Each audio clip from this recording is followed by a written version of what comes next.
Watch the Mysteries of Existence channel for divine enlightenment. To know more about yourself, the physical and subtle aspects of the universe, and the source of all that is.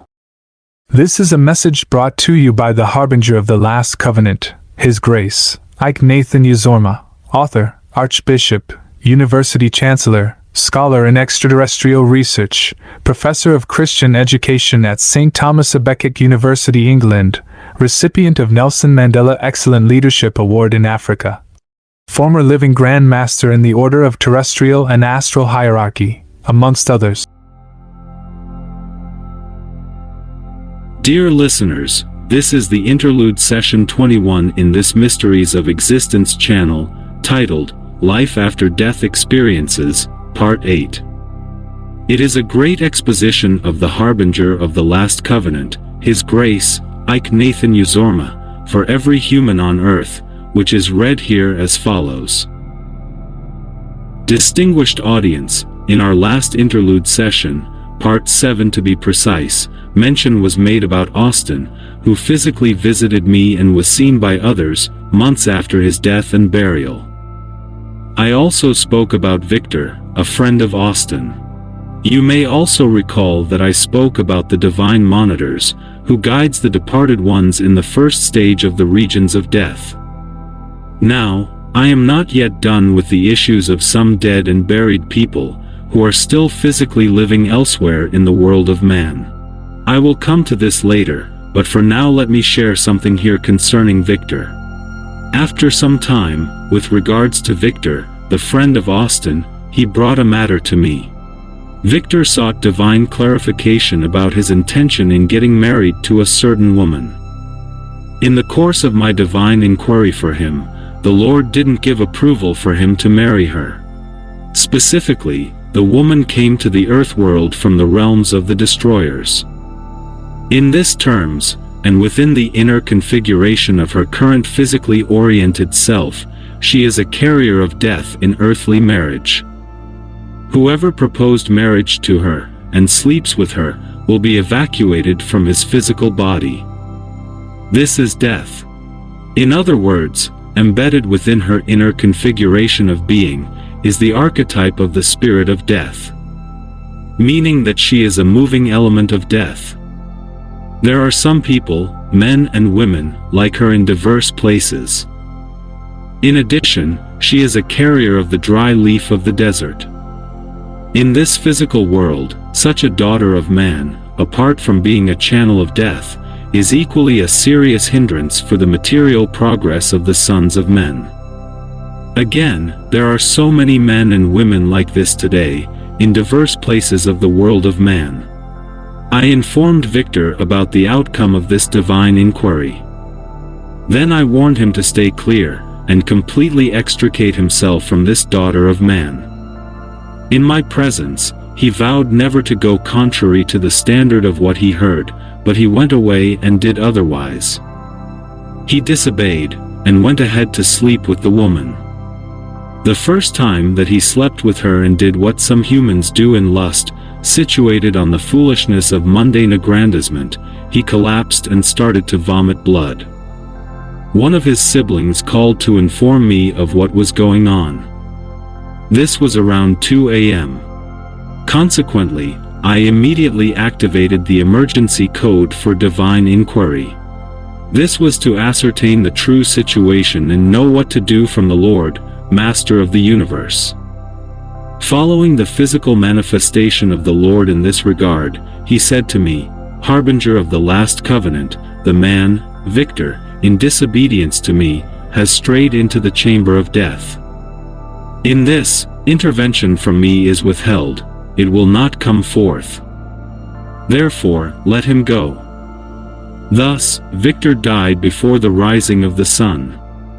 About a year and few months after his burial, Victor came to me physically, around 1 a.m. of a certain day.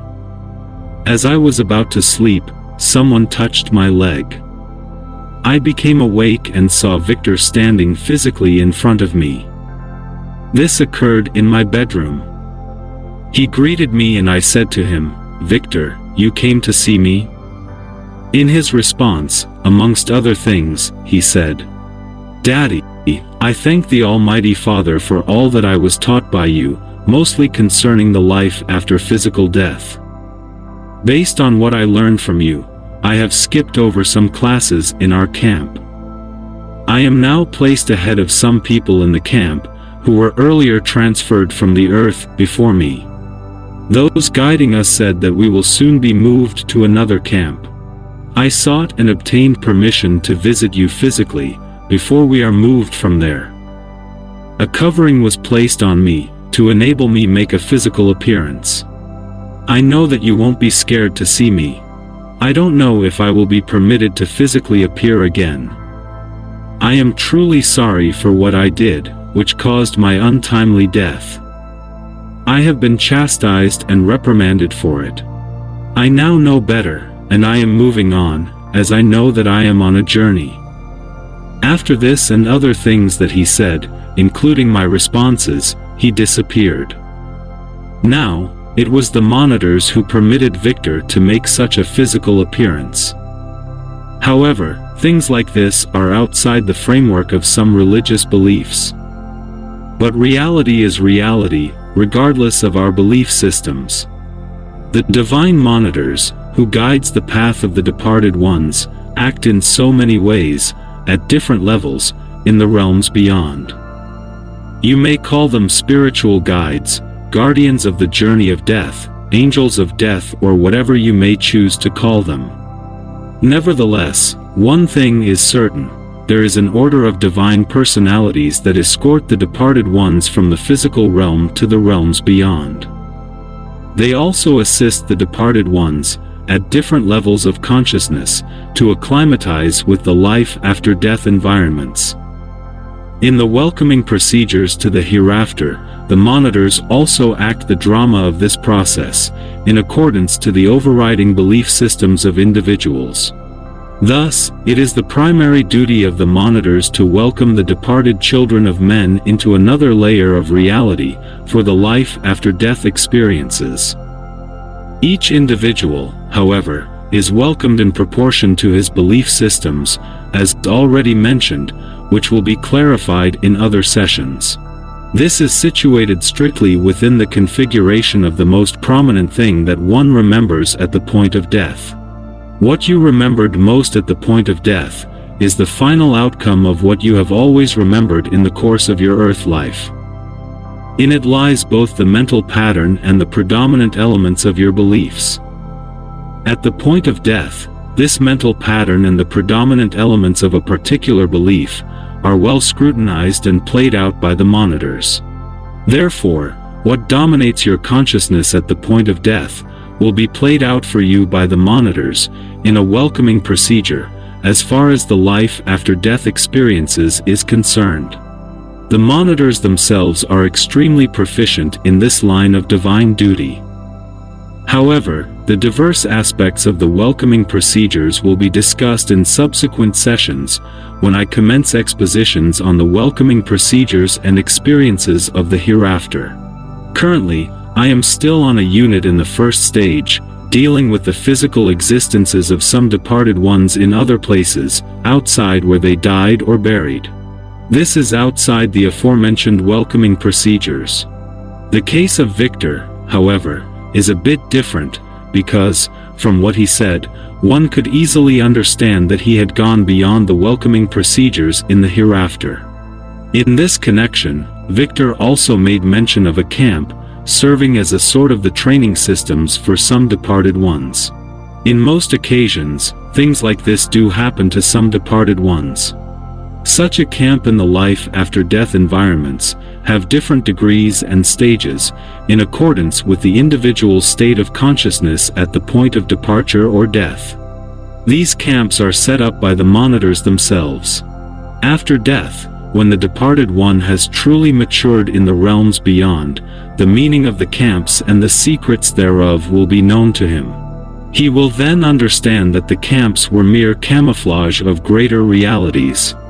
This takes several years, not less than 250 years, to be achieved. In between these years are different stages, which are stages of growth in the hereafter, within the endless stages of becoming, for all souls in the universes of God. You must understand that you will always be, as you can't unbe, and whatever you become in the endless scales of existence, you will always know yourself as yourself. Now, let it be emphasized that, though physical death is inevitable, it should not be feared at all by anyone. Also, before further discussion on the dead people that are physically living elsewhere, let me digress a bit and make some points. This is especially to those who seek some biblical information about the stages in the life after death experiences. For instance, in the Bible book of Revelation, chapter 6 verses 9 to 11, St. John wrote what he saw and heard from the realms beyond, thus. And when he had opened the fifth seal, I saw under the altar the souls of them that were slain for the word of God, and for the testimony which they held. And they cried with a loud voice, saying, How long, O Lord, holy and true, dost thou not judge and avenge our blood on them that dwell on the earth?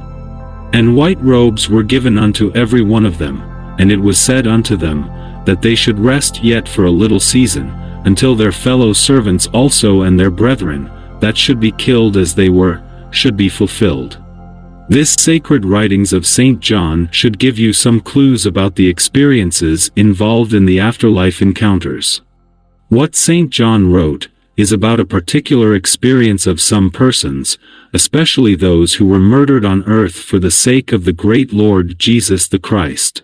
In a particular dimension, according to St. John, such departed ones were in a certain environment, which was described as under the altar. In the first place, this is a biblical clarification showing that the consciousness of being do survive physical death. Some people think that death is the end of it all, but that is not correct. These holy men, revealed to St. John, died somewhere in the world of man. But in a different layer of reality of the realms beyond, they were alive and still know themselves as themselves. They even knew what brought about their demise from the earth world, and equally spoke about it. They knew that, whilst in the world of man, they were murdered by some vicious earthmen. In their lives after death experiences, they were camped in a certain divine location, said to be under the altar. However, not all the departed ones are camped in a region of this manner, namely, under the altar. But this should at least give the earthman a clue about the existence of variegated camps in the life after death environments. Stages are equally involved in the aforementioned biblical information.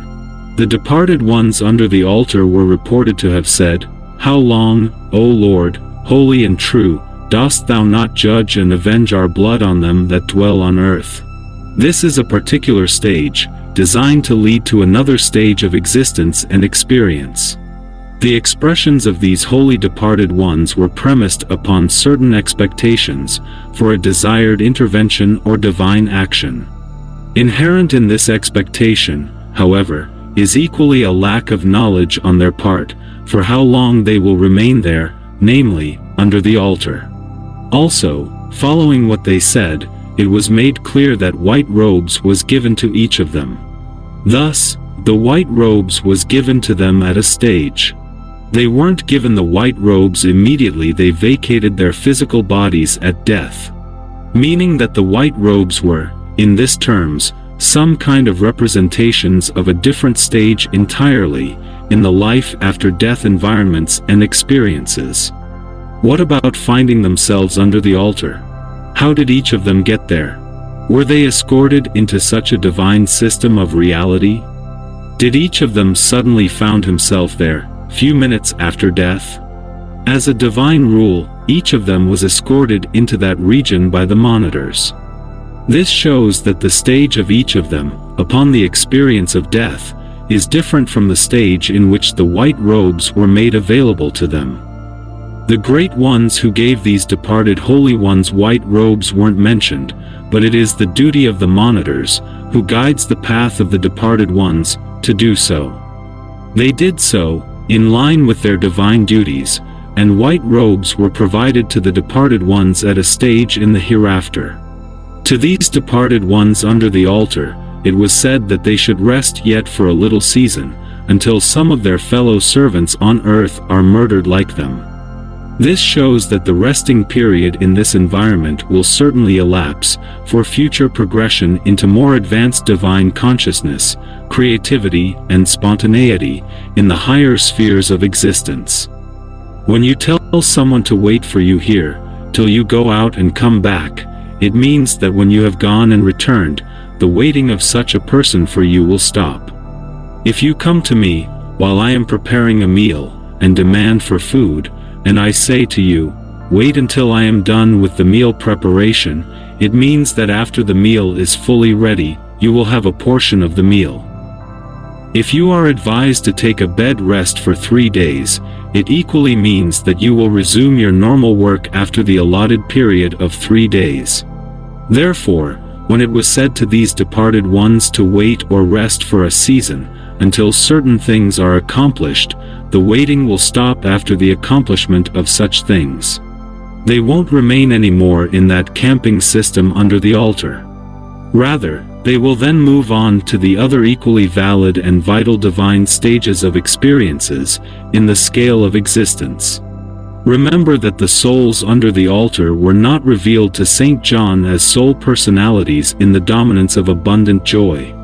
Rather, they weren't happy at all over the manner in which they were murdered on earth. To this end, they even cried to the Lord for vengeance. This is evidence of a certain stage in the hereafter. Progression in the course of time will surely occur to them. They will certainly arrive into the more advanced stages of the afterlife experiences. Such advanced stages will place them on a higher divine platform, far beyond the system wherein they cried and sought after vengeance. As earlier mentioned, though we had a digression, I am still on the subject matter of some people who died somewhere else, but still physically living elsewhere. Like the case of Austin, mentioned in the previous material, such departed individuals are physically living amongst us. However, they are seen by those who aren't aware of their previous physical deaths. I will be back on this, even from my personal experience, amongst others. As I speak, this has occurred in my neighborhood. A man in my neighborhood, known to me and many other people, died somewhere, but still physically lived around us. He got married and had children. His wife and children are still there today in my neighborhood. I will talk about this, amongst others, in our next interlude material. That will be all for now. A word is enough for the wise. Peace and blessings.